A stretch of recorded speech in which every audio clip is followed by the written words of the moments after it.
Pressure.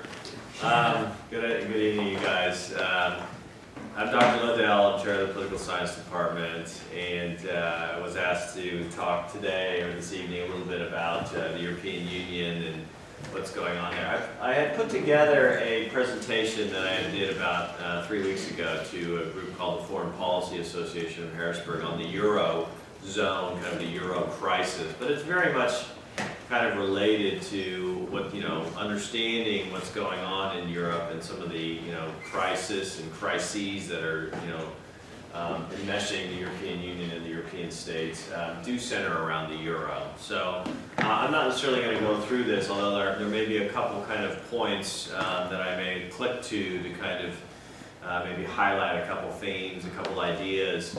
I do want to kind of keep it open, as a discussion, as it says on there. And I have to, give a shout out to the very nice poster put together here. Crisis in Europe, as well as the existence of the European Union. Pretty dramatic stuff, the existence of the European Union. Basically, I'll say the European Union is going to be around. All right, it's not going away anytime soon. But there certainly is a crisis. All right, and that's revealed, in the kind of daily reports of protests in Greece and Spain and in Portugal just in the last week or so, and this has been going on for now several years. So what I want to do is maybe talk a little bit about how did we get to that crisis point where we see the kind of fracturing and the protests and certainly the kind of volatility and instability, political and economic, in Europe. And again, it can be just a very loose, open discussion too. So if you have questions, just go ahead and raise your hand, ask them, and then we'll kind of go from there. So when I began kind of thinking about how I would present the topic to this group, I came up with the idea. So how did we get here? And those of you who are anyone Talking Heads fans, Life in Wartime. So how did we get here? It's kind of it's a play on just the weirdness and the kind of abstract of life. If you listen to the lyrics or try to understand the lyrics, it's hard to make sense of them. And really, in some ways, that's the whole point. It's hard to make sense of this because there are many layers and many levels to trying to get kind of wrap your mind, or if you will, around this crisis. But the subtitle was The Rise and Decline and the Rise and Decline of the Euro, because there have been multiple crises over the last, 20-odd years since the European Union and the Euro were launched. And, always a good starting point is 1991. Clearly there were lots of discussions prior to 1991 about, a European community. The European community, of course, existed prior to that. But this 1991 date, the Treaty of Maastricht, the so-called Treaty on European Union, kind of launches what we today call the European Union. And it launches the Euro, right? Although the Euro would, take another 10 years to kind of physically come into effect with the actual currency and coins. 1991 is the start of that. And that was about the time that I was in graduate school, kind of searching for a topic for my kind of thesis. And, the rapidly kind of transforming Europe was just literally unfolding before my eyes.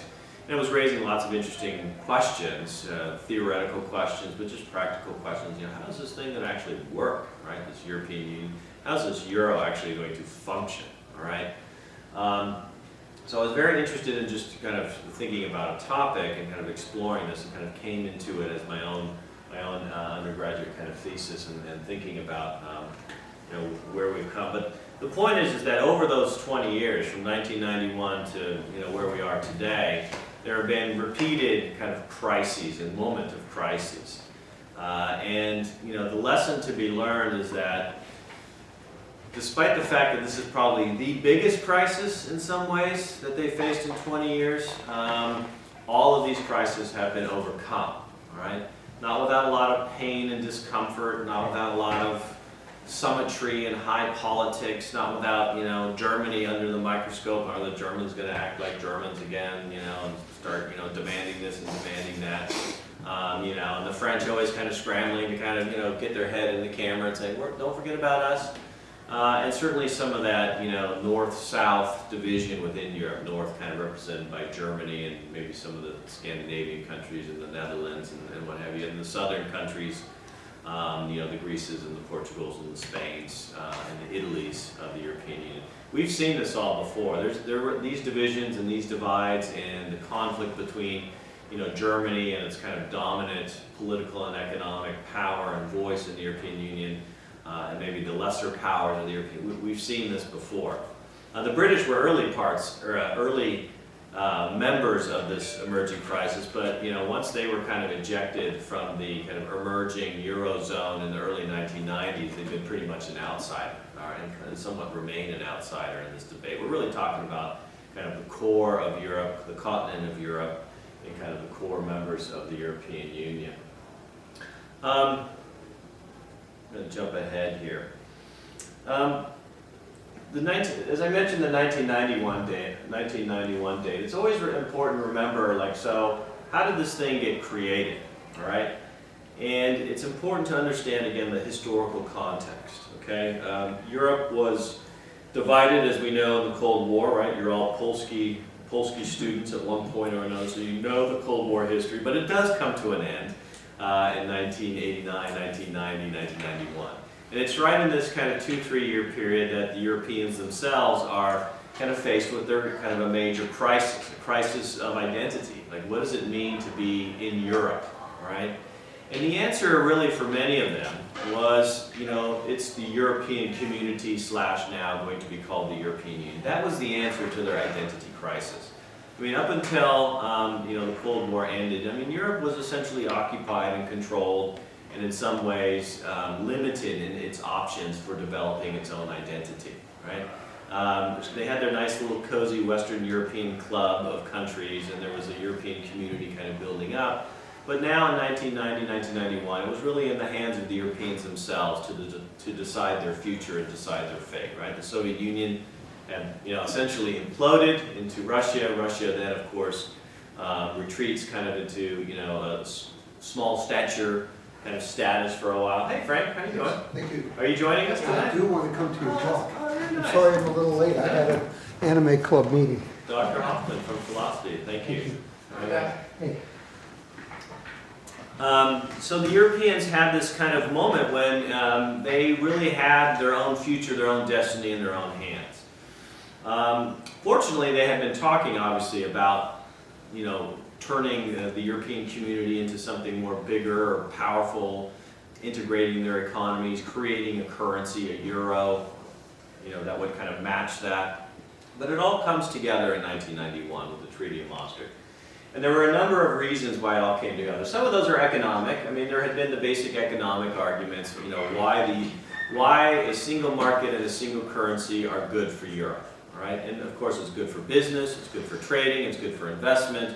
It reduces exchange rate instability between the European economies. And as they got tighter and tighter and integrated economically and financially over many, many years, the realization was that why would we have a separate currency for the Netherlands, for Belgium, for Germany, for Austria, for Italy, for Spain? Imagine the scenario here in the United States if every of our 50 states, every single one had their own currency, and that every time you cross the bridge into Jersey, you would have to exchange at some 2-bit little financial institution across the Commodore Barry and said I have $100 to exchange, and they're going to charge you, 5% or $5 for that. All right.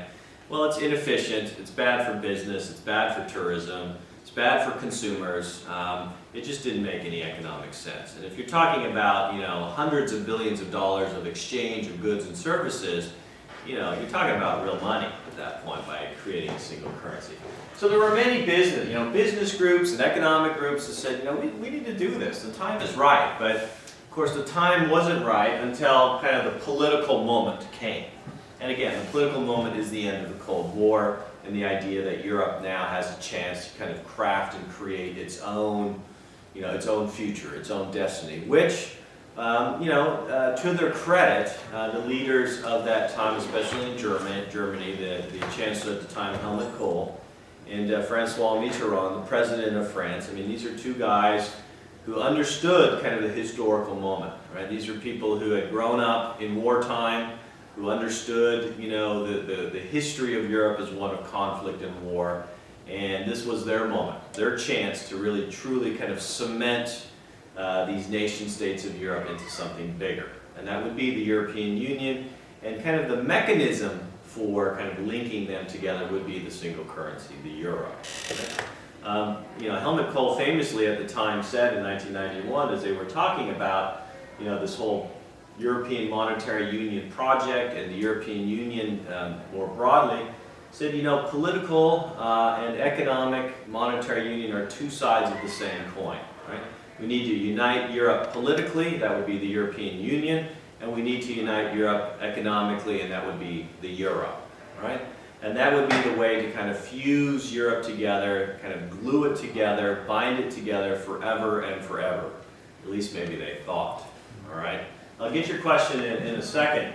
The other key part of this was always Germany, right? The German question, all right? The German question can be framed in many different ways, but the basic way to frame it always is, you know, what do you do about such a big and powerful country in the center of Europe?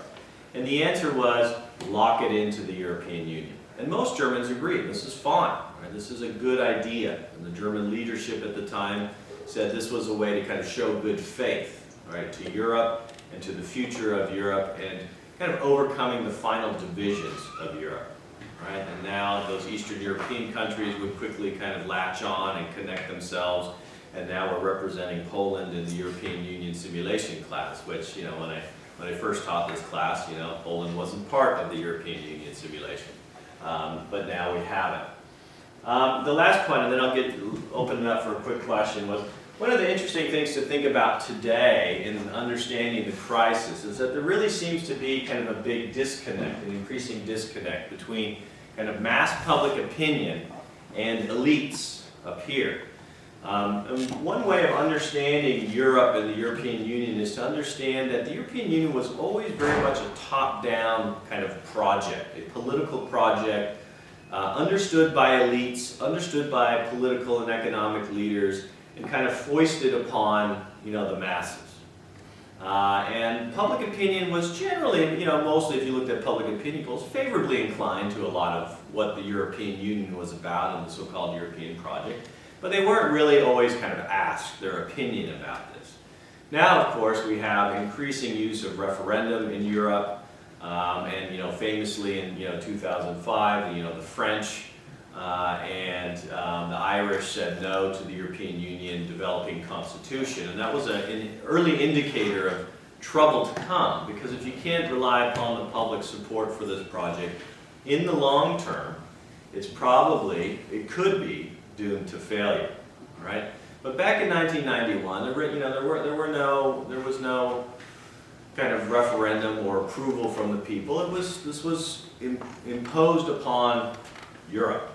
And, you know, today, you know, this arrangement, this understanding where, you know, elites and masses were kind of in agreement may be kind of fraying, and some argue is actually coming to an end. And when the public support is now perhaps gone for this Euro and European Union project, it does spell, certainly, I'm not quite saying the existence of the European Union, but it does spell, again, difficulties and trouble, right? So you have to convince the public, you know, why is this really good?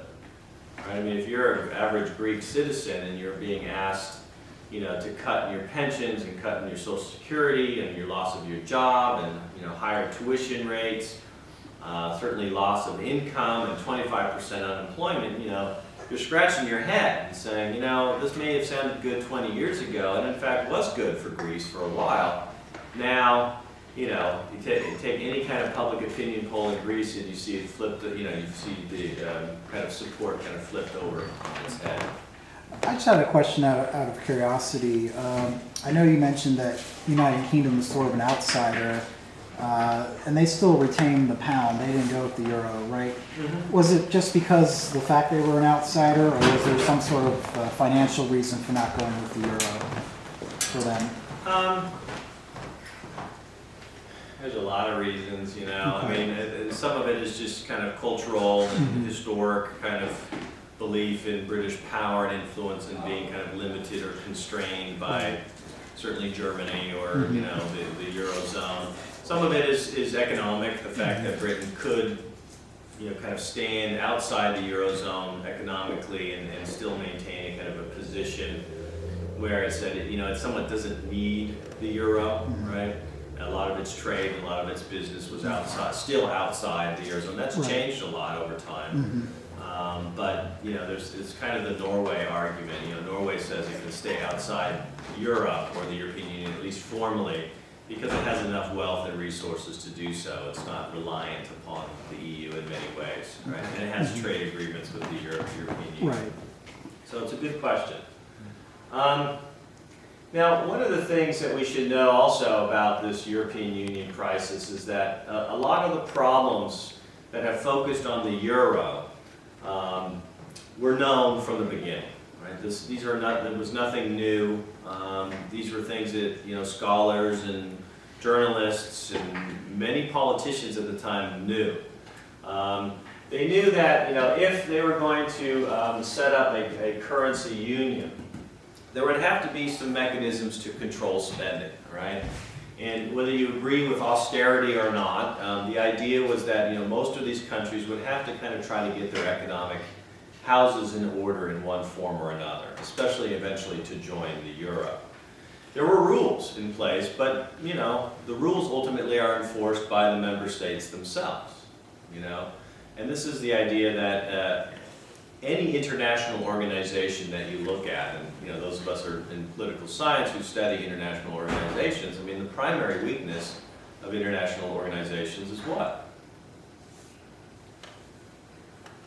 What do you think? Just there's a bunch of different countries, they don't always agree with one another, division. Well, that's always a big problem, countries agreeing with each other. But in trying to, what if you have rules set up and you're supposed to follow them? What has to happen? Enforcement. Enforcement, yeah. No country can have outside enforcement, that's all. Yeah, I mean this idea that these states still remain this, held on to the basic idea of sovereignty, and that when it came to enforcement, there wasn't anybody really to enforce the rules. They were kind of enforcing it upon themselves. Now some countries obviously did better than others, and the Greeks and a few other countries didn't enforce the rules, at least said they were and weren't quite doing it and cooked the books, and there were some real number problems there, all right? So that's one of the problems that was set up. So, I mean, the fact that, a country like Greece had these huge debt and deficit figures, we knew this in the 1990s. Again, when I was studying this topic, we were looking at the criteria to join the European Monetary Union, to join the euro, and we're scratching our heads and saying, you know what? None of these countries really actually attain the criteria for membership. Even Germany in the 1990s exceeds the deficit kind of numbers. In other words, Germany's not following the rules. Well, Germany doesn't have to follow the rules because it's Germany, right, I guess. Or the fact that it was paying tons of money to deal with reunification. And so people say, oh, well, Germany, it's okay. They're going through a special time in the 1990s. They're kind of absorbing East Germany. It costs lots of money, so their deficits went up. They'll get it back in order. And generally, Germany did, all right? But others would be kind of fudging the numbers, right? And there was no way to enforce it. So when you talk about, Greece is in this huge deficit today and this huge debt today, a lot of that, of course, is compounded by the financial crisis of 2008 that imposes all of these extra kind of burdens on the Greek economy. But there was a steady kind of growth in debt and deficit over a period of time that should have been clear to everybody, right? So it shouldn't have been a shocker or a surprise to suddenly wake up one day in 2008 and say, well, these numbers aren't quite adding up to what we thought they were, right? Many people knew what was going on. The other thing is a bit of a technical kind of thing, but it's one way of thinking about this is this. The United States of America is a currency union, all right? It has a single currency, right, the dollar. And within that currency union, basically there are a number of shock absorbers that can deal with a major economic crisis, right? And in a currency union like the United States, you have, the possibility of fiscal transfers, all right? the idea that money can move around to places where people are hurting, right? And we have a very powerful federal government that raises revenues and then spends the money in places where people are hurting. And it can be as simple as, let's say, California has a higher unemployment rate than Pennsylvania. So money will be transferred to California via unemployment benefits for those workers who are left out. If there is a crisis in banking in a particular part of the country or the economy, again, money can flow to where it needs to go. In other words, we have a federal government that can move money around to places where people or industry or communities are hurting. It's not perfect, it's not a perfect mechanism, it doesn't solve all the problems, but it's there, right? And it can be a very effective mechanism when you're talking about, hundreds of billions of dollars potentially moving around. In Europe, you don't have that, right? And the only way you're going to get that is if you have, to go back to the point about countries having to come to an agreement, is if they decide that they all want to chip in some money into a big pot, which today is called the European Stability Mechanism. It's a 500 billion euro pot of money that essentially can go around and mostly just given to a country to try to stabilize their budgets, right? To deal with kind of short-term financial emergencies that these countries are facing. Now, in return, of course, they have to make some tough decisions, right? So that's where the belt tightening or austerity measures of Greece and Portugal and Spain and Ireland come into play. You can get money, but in turn, you're going to have to, pay up, right? Europe doesn't have that, and that's one of the problems that we see, and it's certainly one of the problems that people talk about overcoming for Europe today. We need to create a truly European Union budget with similar fiscal policy, taxing and spending policy. Well, that's taking power out of the hands of sovereign elected governments and nation states. They don't want to give up that power. Again, Greece and Portugal, they pretty much don't have any power because they're just being told what to do in terms of their budgets. Yeah, right. Concerning Greece, we've been hearing on NPR that there might be as many as 2,000 people who have offshored their money, very wealthy people in this list of 2,000. And it seems that in an effort to shame them, someone has published their names. I hadn't heard that, but I'm just wondering if that could be a solution to part of their budgetary woes. They have a fair number of very wealthy people who are not paying taxes. well, yeah, I mean that is one of the answers to the revenue side of the equation in Greece is effective taxation. Again, Greece is a bit of an outlier in some of these countries, but they didn't do an effective job collecting taxes. And so one way to raise revenue is to actually enforce the rules on the books, tax laws, but also to raise taxes on the wealthy and super wealthy. And of course, yeah, they're moving their money very quickly. And again, they have the euro, so the benefit of the euro is you can move money around very quickly and easily, and you can hide it. I don't want to really jump ahead here, but who decides how much money to print? And how is that? Is that voted on, or is that Germany? That is the monetary policy is set by one European actor, and that's the European Central Bank. And if there's one kind of actor or institution within the European Union that has kind of a European focus and a European line, it's the European Central Bank. And you can criticize the European Central Bank as being kind of, they're bankers, all right? They're interested in, maintaining stability of the currency. They're interested in keeping interest rates, under control, keep inflation under control. Their interests are not always in the interest of, say, a pensioner in Greece. But to their credit, the European Central Bank has been one of the actors that has some measure of political, let's say, vision that is beyond just the nation state. They're trying to help the Eurozone, at least the 17 members of the 27-member European Union. 17 are in the Eurozone. The European Central Bank's trying to help, all right? It's trying to help the situation. And they can shift money around because the European Central Bank has access to resources that states don't have. So some of the fiscal transfers are essentially kind of money by the European Central Bank to stabilize banks in Spain, for example, which has had kind of a run on banks, and their banks have been particularly hard hit. That's a pretty good system to have, much like our Federal Reserve, again, heavily criticized by many on the left and the right as kind of pumping up the economy in the United States, pouring money into banks, right, to help prop them up to get through kind of the mortgage debt kind of crisis. All right, so as people aren't paying their mortgages and paying their debt or having to refinance and figure ways out to pay their debt, the Federal Reserve can put money into this. The European Central Bank has done that, but it may not be enough. All right. Some of the other things that are important to kind of think about still within Europe today is, the lack of mobility within the EU. Now, the EU is open in the sense that people can move around.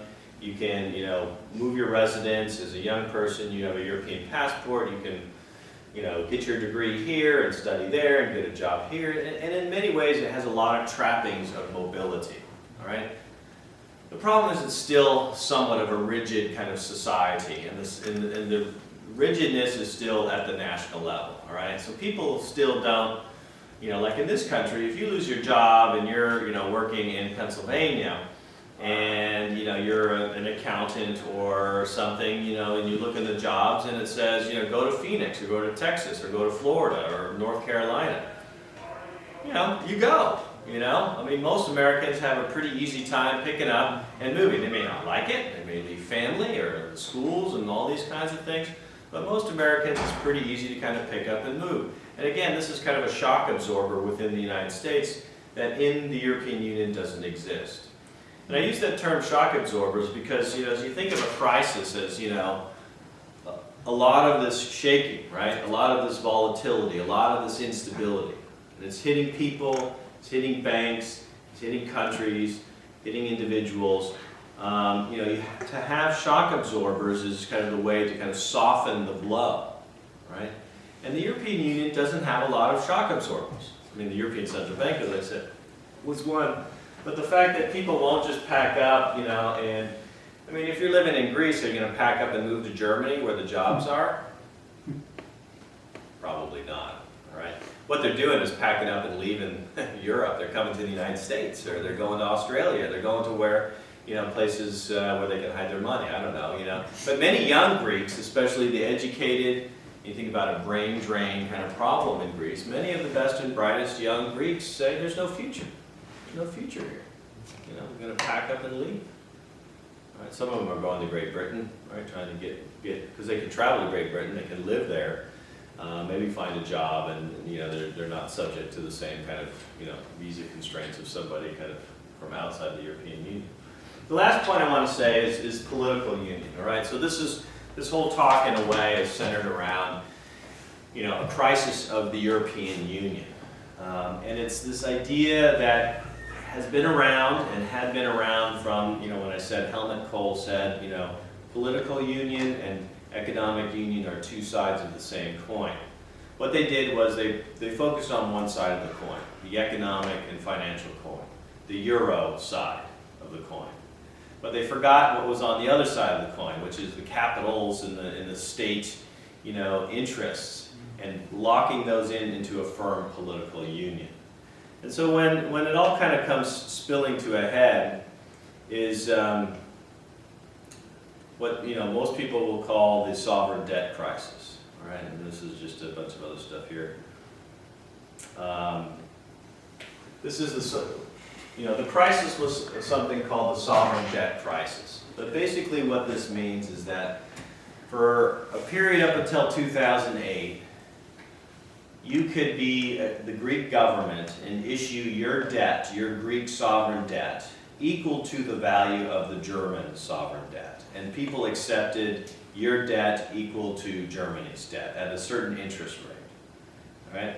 And think of it this way on a personal level. Not that I have a lot of money or a lot of wealth, but I probably have a little bit more than some of you, and certainly not Frank. Frank's loaded back there. I'm Right? just a little. So his sovereign debt is, we could assess his debt and say, you know what, he's a pretty good risk. I'll loan him money at 2%. And Dr. Lodel maybe will say 3%, all right? But they'll look at Jackson and say, oh my God, this is a big risk. We're talking 20%. So you're Greece, you're Germany, and I'm maybe, the Netherlands or something like that, okay? Now what happens over, from in the 2000s, essentially everybody says your debt, my debt are all equal. But that was not true in the sense that there really wasn't a mechanism standing behind it all, the political union, to say, you know what, the Greeks can still tax and spend how they want. The Germans are doing it, the Netherlands are doing it. They're still all individual states. They're still sovereign. And as long as you have that equation, it's a recipe ultimately for what emerges as the crisis.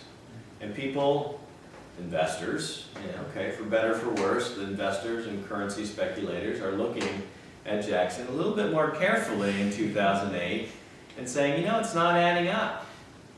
It doesn't look good. And in fact, they finally say, let me see your checkbook.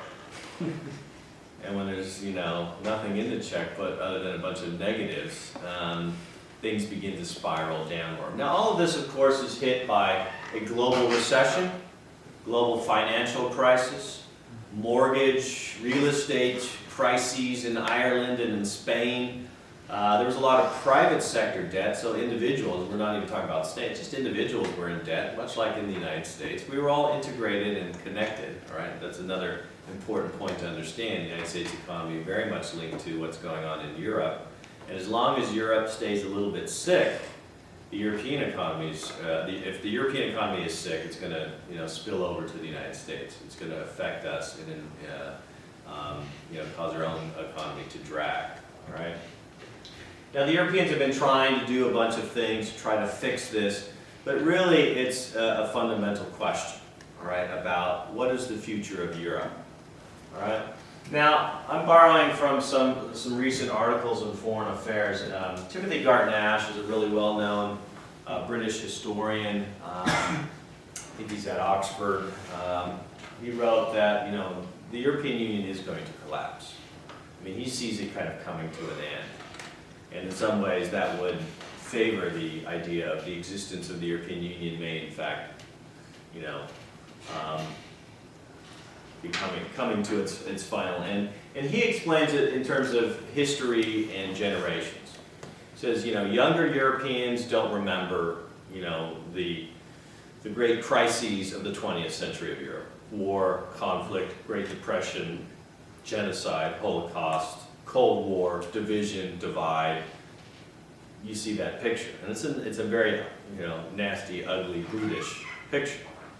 Younger Europeans have grown up in relative prosperity and of relative peace. And that idea that Helmut Kohl and Francois Mitterrand in 1991 being people of a generation that had experienced the nastiness of Europe of the 20th century, those people are gone. And especially it's a younger generation. Are they willing to make the same kind of sacrifices for their other fellow Europeans? And for Garton-Ash, the answer is no.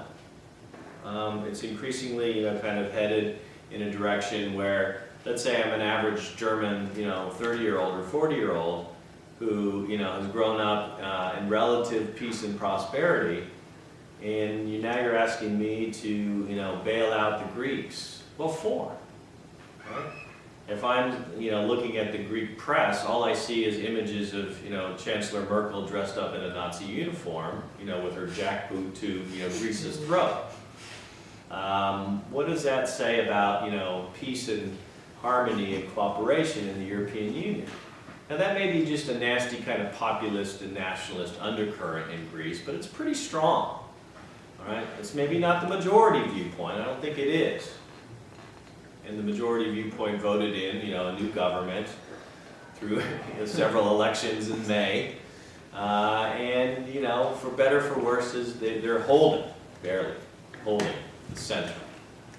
But it's not a pretty picture. Now, I'm not as pessimistic I tend to be the more, muddling through kind of view, and that's based on, because 20 years they've been muddling through. They make incremental changes. Some of these are institutional changes within the European Union. Some of them are some political decisions. Some are financial decisions, setting up the stability fund. That was a big decision. I think some say,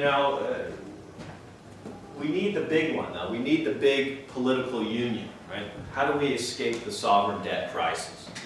And that's ultimately to create a United States of Europe, where Greece and Poland and Germany and France are, in a sense, kind of equal members in a common purpose, with a common purpose and a common vision.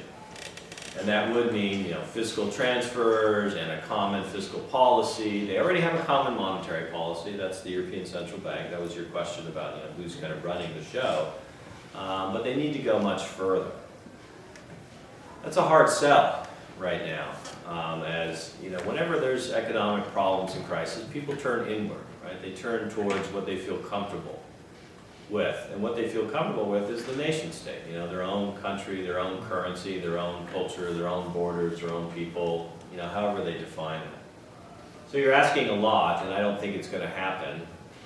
I always tell my students in my European politics class that, 6 years ago, I was using a book called The United States of Europe as one of the, additional books besides the textbook that we used.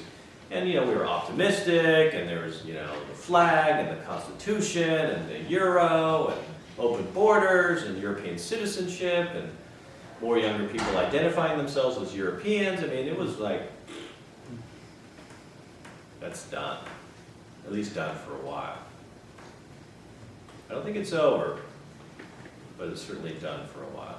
So I'll stop there, and just we can have some discussion and questions, yeah. So would you say, just to keep up with the analogy of the United States of Europe, would you say that it's currently more like the Articles of Confederation? Yeah, it's a great way of thinking about it, and I should have brought it up, but I thank you for bringing it up. Yeah, I mean, think about what the problems were under our Articles of Confederation. What were some of those problems? Different currencies was one problem, but Yeah. lack of a central government that could really enforce some of the states. All right. Was a bigger one. And what were the Federalists arguing? That a strong central government would benefit everyone, Mhm. not just certain states, the way the articles did. Yeah, I mean, the idea that you needed a strong central government to kind of bind these countries into a permanent union would lead to a much safer and secure and prosperous, United States of America. Now, of course, people disagreed at that time. They weren't all sharing that assessment. And there are not many Federalists in Europe today who are powerful or convincing enough. But, certainly there are people who know what the issue is. And the issue is, we need to maybe move from a confederation, which the European Union is in part a confederation. It has elements of a federal government, it has elements of a confederation. It's a hodgepodge of stuff. But really they haven't made that final leap. And yeah, I mean, if you look at the Articles of Confederation and say, it would have failed. It would have splintered into, 13 independent sovereign states. And we'd all be, I don't know, speaking German here in Pennsylvania or something, or what, I don't know what, so. What obligations do European countries have to one another now? Like, if France declares war on Canada for some reason, are other countries obligated to support that, or is that? Well, that's a hard one to Like, imagine, but it's a good Are there question. any political bonds that they're? Yeah, I mean, the political bonds are intense and heavy in the sense of pressure to conform and to get along and work together. They're all bound by this European project. They've invested too much, and I don't mean just money, although that's a big part of it. They've invested a lot of their kind of political clout and will and reputations on this project, and so you can't just throw it away, right? it is something that has been 60 years going. And I think that's why, the Nobel Peace Prize was, I think, very powerfully symbolic in kind of saying, hey, Europe, wake up. You have, the European Union, wake up. You have brought 60, more years of peace and prosperity to a place that had not known peace and prosperity for quite a long time, if ever, really. All right. I mean, there were, some periods in Europe's history when there was some stability and, what have you. But, this is a big project, all right? And so, yes, we are bound to each other. We're obligated to help each other. And you hear that in the speeches coming from, Chancellor Merkel and Francois Hollande in France, saying, we don't like everything that we see, and we may disagree with some of this, but there's something bigger going on here, right? A bigger project that is about, the people like Helmut Kohl and Francois Mitterrand in 1990, and people earlier, and after World War II, right? The German Chancellor at the time, his name is failing me now, but the French Minister Robert Schuman and Jean Monnet, the British Minister for kind of Trade and Infrastructure. I'm forgetting his name, the German Chancellor after World War II. I can't believe it. See, Adenauer. Thank you, Konrad Adenauer. I mean, so these are people who kind of built something that can't just be kind of taken away. But they are obligated. There's actual laws and rules that bind themselves together in this common project, right? But they're making things up a little bit as they go right now. This is the muddling through concept. The one good thing about crises is that it focuses the mind, right? It's like a crisis needs a solution. It needs an answer. And maybe the real answer is political union. That would really be the fix. But we can't quite get there. So what do we do in the meantime? So what they've done is created a pot of money. So there's the fiscal transfer kind of idea exists. They talk about creating a European banking supervisor, all right? If you can imagine, despite having a single currency, Europe has, 27 member states with sovereign control over their banking systems. It makes no sense because these banks are all tightly integrated within Europe, to say nothing of globally. So German banks are heavily invested in Greece, and Swedish banks are invested in Spain, and everybody should be under one rule instead of regulations. It's kind of crazy that they're not, but they're moving in that direction. Well, what does that sound like? It's confederalism to a more federal structure where there'll be one centralized rule over all of these banking systems. It makes a lot of sense on one level. Oh, he's first. You mentioned the EU and the European Central Bank. What role does the IMF play in all of this?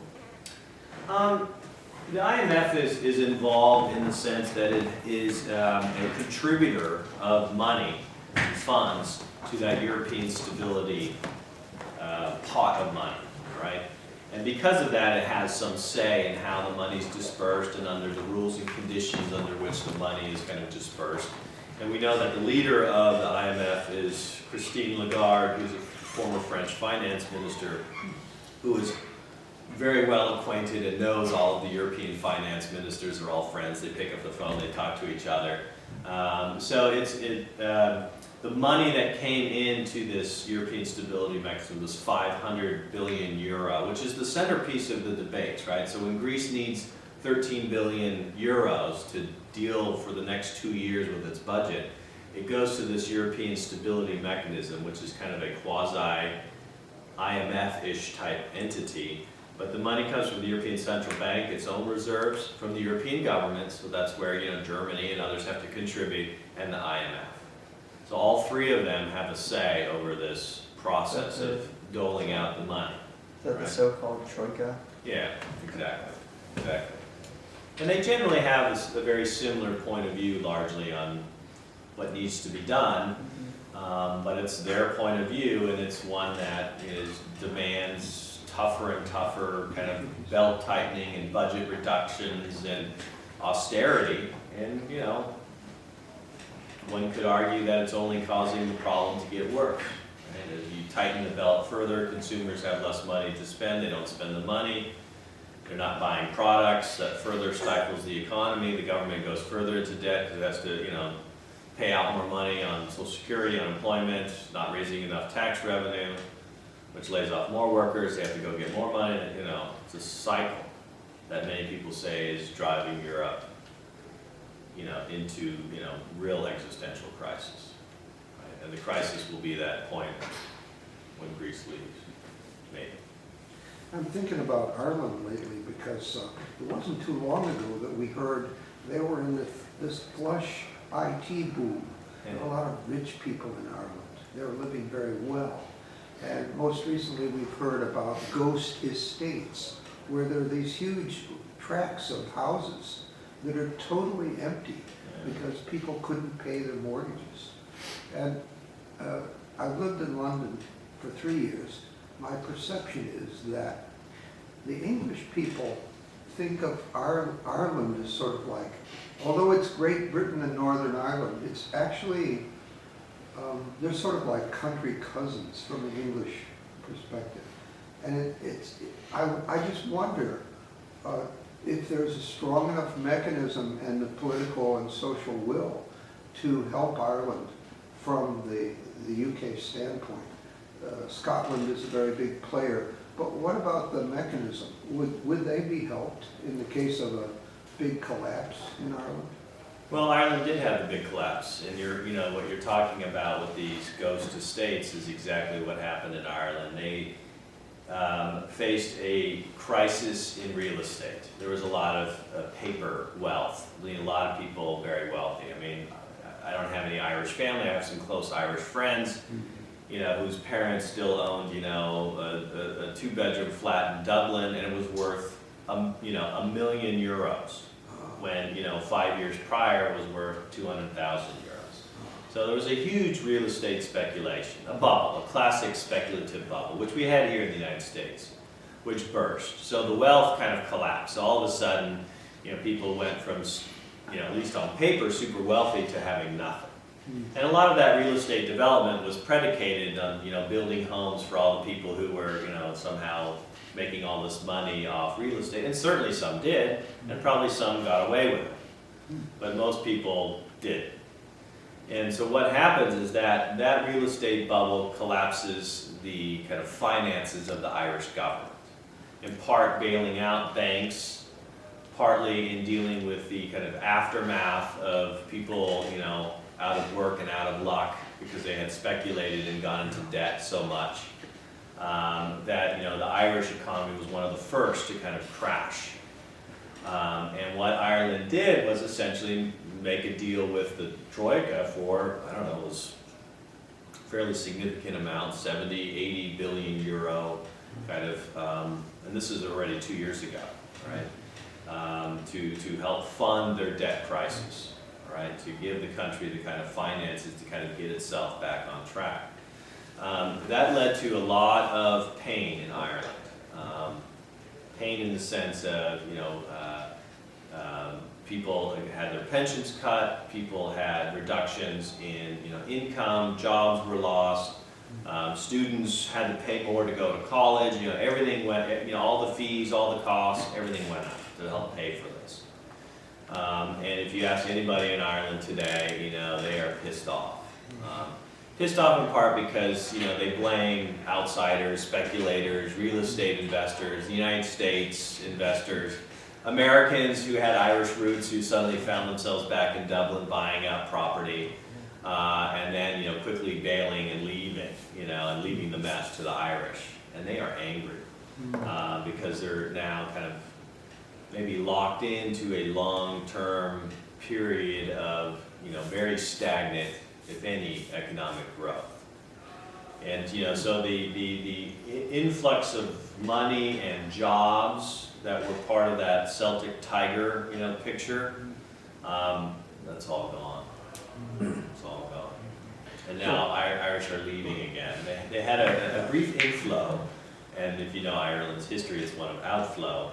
The flow is now back out. So Britain didn't help them. The Oh, no. No, No one did. no. Interesting. I was just following a report within the last month about Ireland's estates. Yeah, I mean, you see them in Spain too, Spain with huge speculative real estate. Well, in fact, that's the main problem in Spain. Thank you. So we've seen quite a bit of structural reform in the so-called peripheral regions of the European Union, that southern area, and that has been somewhat effective at dealing with a lot of the problems. Things like exports are up, but do you think we need to, Europe needs to reform the core area at all? So like your France's, Germany's, etc. So if you remember the lecture from the lady from the European Union at our simulation that we were at, we had a woman economist give a talk to our group of students about rebalancing the European Union. And that's an interesting term. You know, economists talk about rebalancing in the sense that, you know, Germans need to spend more in order to, you know, stimulate the economy, because the Germans are savers and they're kind of tightwads, and their government doesn't want to give out money. They should be, you know, stimulating the economy as much as possible, and that would kind of help rebalance. You know, Germans buying, you know, Greek olive oil or whatever Greeks make, which isn't a lot these days, but maybe it's something, or at least travel there and go spend some money. Although, you know, if you're a German tourist and you see people rioting in the streets and things like that, you know, Greece is not where you're going to go. Okay. So yes, I mean, economists talk about rebalancing, you know, and certainly, you know, there has been some of that going on, you know, and the fact that, you know, as Greece has tightened up spending and controls, and, you know, the Germans haven't exactly, you know, opened the spigot, but, you know, they are spending money in the sense of, you know, fiscally transferring money to the periphery, all right? The problem is more political. You know, you talk about political rebalancing, you talk about power, right? And that's not as easy as, you know, spending money, right? It doesn't transfer very well. And you're not having any political rebalancing. Germany's still the driver, right? They're in the driver's seat, and France is kind of the bickering partner next to you, but it's still a partner, barely. And, you know, in the third row of the bus or the fifth row of the bus are the Spains and the Greeces and Italy's, and they're not in the driver's seat. There's no political balancing going on. I don't know what our time frame is here. I do have to finish up shortly, but I'll take, you know, a couple more questions and discussion. Yeah. Just another quick question. Europe is not necessarily the most business-friendly of economic areas. I mean, things like bankruptcy can take 7 or 8 years to finish going through. Do you think that perhaps restructuring some of their business regulations and legislation? Are you advocating capitalism, Jackson? Is that what capitalist kind of? I could be, but It's a strange turn of events. I mean, in you know, the United States of America, you can go through your bankruptcy settlements in something like a year, but in, say, France, it's much closer to a decade, and thus it seems as if that would make it very difficult to start your own business or try to get into a new market or something like that. Yeah. So That's kind of the rigidity of the kind of structural economies of Europe, right? There's not a lot of wage and price flexibility, all right? And part of that is government regulation. Some of it's kind of cultural. You know, you should have a much quicker adjustment of costs for businesses based on what's going on in Europe, and it's not happening, right? Or at least not happening as quickly enough as some would advocate. I mean, I certainly think that some of the, you know, the rigidity of these rules of, you know, bankruptcy or opening up a business or being able to lay off workers. Nobody wants to lay off a worker, but if you're stuck with somebody for 2 years because it's a federal law, this is a problem. You can't adjust. You know, as a business person, you know, you're kind of stuck. The option is, I'm not going to hire anybody, all right? And so there's no hiring. even though their business might be doing reasonably well, they'll hire somebody on a temporary basis, all right? Or they'll have them work, under the table for cash. That's fine, I guess, a little bit, but it's not going to help your economy in the long term, right? So there certainly is a need for, some changes in the way Europe does business. There's no doubt about that. In the United States, we hear a lot of we have more manufacturing economy, and our economy is dying because we're not making anything. I mean, I might be wrong, but the only industry I ever really hear of coming out of Europe is tourism and wine. Are their industries growing, or are they? Yeah, I mean, there's a lot of large-scale business, a lot of small-scale, medium-sized businesses, manufacturing. I mean, Germany's still a manufacturing kind of center, right? And it's exporting its products. A lot of it is, shifted towards the United States, in part, China, another part, India, and other places. And part of that is driven by certainly skilled workforce, certain kinds of labor policies, training workers for certain types of jobs. A much more conservative kind of what I would say conservative long-term investment outlook for businesses. They're not driven by the bottom line and the stock market and the ups and downs of what Kramer says on CNBC tonight. I mean, these are companies that have been around a long time, and they think long term, and they invest for the long term, and they're going to stay there for the long term. So they are manufacturing and producing product. They're not immune to the globalization pressures, right, to compete globally, and they're dealing with wage costs, and they're dealing with rigidities in their economy that they have to kind of deal with. But no, Europe is making stuff, all right? But the problem is that there's been no investment. It's dried up. Private investment, meaning coming from investors and bankers and individuals, is gone. And public investment is also withering on the vine. All right. So those are things that can help stimulate an economy, but when those two have dried up, we're talking about an economy that can be in near collapse. In the case of Greece, it is gone. There's no private money. There's no public money, and so people are just it's in lockdown. It's frozen. It's really quite tragic in Greece, which begs the question about kicking Greece out of the euro. And while I didn't think that was possible even a year ago, I think maybe it's more real now. And we talk about Poland. We know Poland really well. I mean, Poland, its economy has done really pretty well. It's the only economy in Europe that has grown during the whole 2008-2012 economic crisis. And one reason is because its currency is not part of the euro. It's outside the euro. So it manufactures products and sells products within the euro zone, within the European Union, but its currency is devalued over 35%. Now that's not so good if you're a Polish person trying to travel abroad. Your Polish zloty is not going to buy you much, but what it does buy you is a job, all right, in the sense that Polish industry, agriculture, resources, coal are being sold. And they're being sold in a way that's very competitive in the global marketplace. So, Greece might look at that and say, the price will be exit from the euro with some very additional short-term pains, to say the least, but long-term it might be the way out of what doesn't seem to be, there's really no answers. Hanging on, is that good enough for you? Barely. I don't know. I mean, if you're a young person in Greece, the unemployment rate is over 25%. You just don't have a job. You may be bright and talented and skilled, have a university education. There's no opportunity. You're going to leave. But how are we going to convince young Greeks that the Polish model is right for them?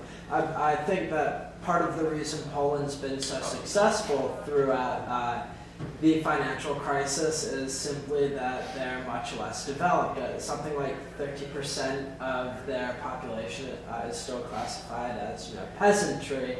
How are we going to tell some young person in Greece, well, why don't you try being a peasant? I mean, Well, you could say maybe go back to the farm or something, and grow olives or whatever. No, I mean, it's you can't turn back time, turn back the clock.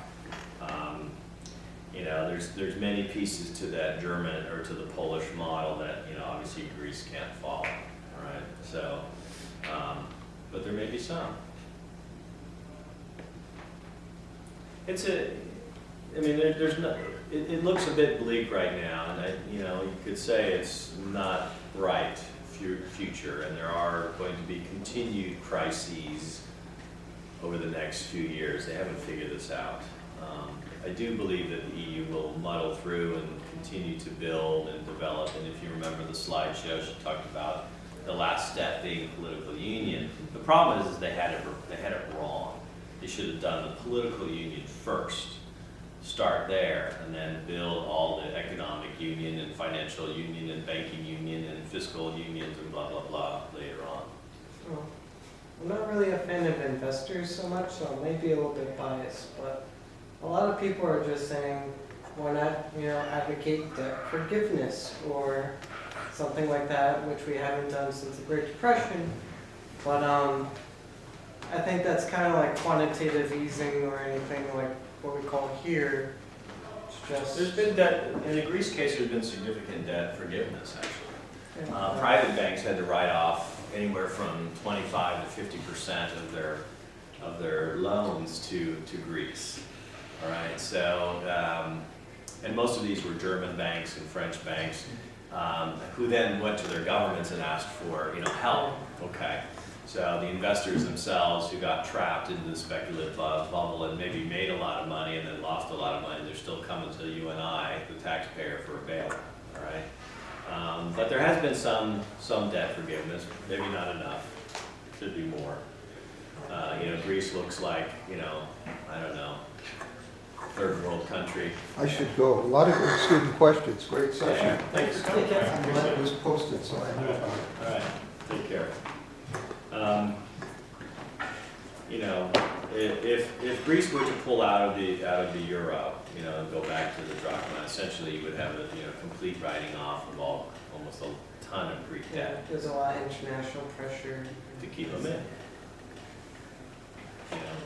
Not go down that route. One more question, then I actually have to Okay. go. Last question. Yes, better be a good one. Well, you mentioned the ties between the United States economy and the European economy, and a lot of other history and geography classes that I've taken focus on the connection between Europe and its former colonies in Australia, Africa, Asia. Are those economies suffering, or are those economies now independent enough of Europe that they're less affected? It's a good question.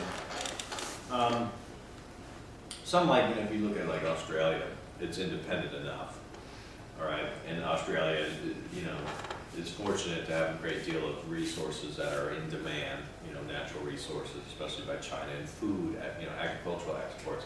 So Australia is somewhat delinked from the Commonwealth, let's put it that way. But other maybe smaller dependencies in smaller, regions, like French West Africa is hurting a little bit because it still gets a fair amount of French government assistance to, run their economies. There's still a source of products, exports to the homeland, back to France. And if the French aren't buying, those economies on the periphery are going to be hurt as well. So yeah, there is still these links that have trickled, down. One could use that in the wrong way, right? Trickled down in a negative way, right? But it's good. I think you'd have to look at each country and look at the effects, but they're there, no doubt. Well, thank you. Great topic. Obviously, I can talk about this all day, or a whole semester, as a matter of fact. Well, Thank you, Poli Sci Club. thank you, Dr. Lodel.